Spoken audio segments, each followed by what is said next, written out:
Larissa kembali berpikir keras. Masa iya sih Rena mau berbuat itu juga padaku? Rasanya ndak mungkin. Wisnu kan bukan sahabatnya, sedangkan aku selalu support Rena, apapun kondisinya. Tidak, aku tidak akan meragukan dia. Saat sedang berpikir, kemudian muncul pesan dari Rena. Risa, gimana? Kamu udah ajukan surat pengunduran diri belum? Ini surat lamaran kerjamu belum kuserahkan ke bagian personalia. Kalau kamu sudah serahkan surat pengunduran dirimu baru aku serahkan, tulis Rena. Iya Rena, rencanaku besok akan kuserahkan surat pengunduran diriku, jawab Larissa. Tanpa berpikir panjang kembali, Larissa menyerahkan surat pengunduran dirinya. Ia tidak menghiraukan cerita Caca dan Mia. Ia berpikir Rena tidak akan berbuat buruk padanya. Ia mempercayai Rena. Larissa tampak mantap melangkah. Dengan tatapan nanar, Mia dan Caca menggenggam tangan Larissa. Merasa khawatir apa yang diputuskan Larissa adalah kesalahan fatal. Mengingat Larissa adalah tulang punggung keluarganya semenjak ayahnya tiada. Seminggu berselang, surat pengunduran diri dari Larissa, Rena seakan menghilang tanpa kabar.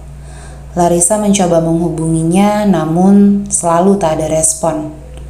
Saat ini Larissa mulai cemas dan mulai berpikir, apakah tindakannya benar? Mana mungkin Rena tega padaku, ya Tuhan, pikirnya. Larissa pun menjumpai Wisnu untuk memastikan kebenaran cerita itu. Ternyata apa yang dibicarakan dua orang temannya itu benar. Sampai Wisnu mengeluarkan ucapan yang membuat hati Larissa bersedih. Kalau menurut saya Mbak Larissa, Mbak Rena itu masih belum kelar sakit hatinya sama orang-orang di kantor ini.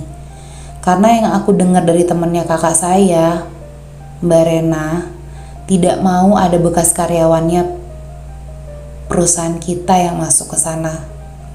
Mulut manisnya itu loh Mbak, kalau di depan personalia Mbak.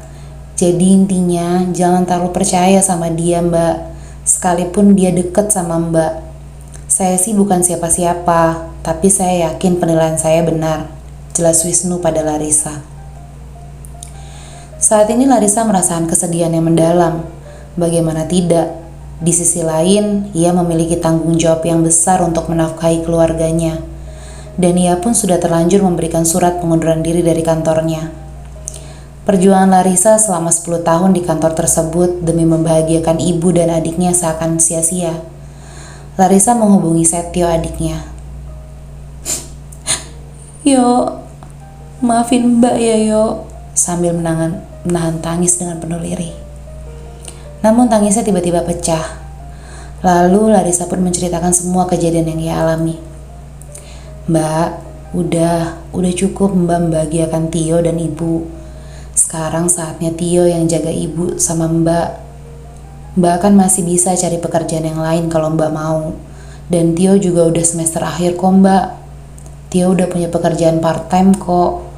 Lumayan Mbak buat nambah biaya kuliah sama skripsi, jawab Setio menenangkan hati Larissa.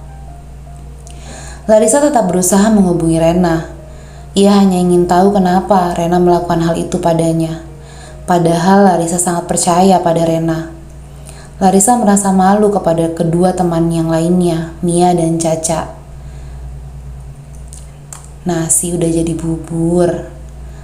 Begini teman yang baik itu gak akan menjerumuskan temannya.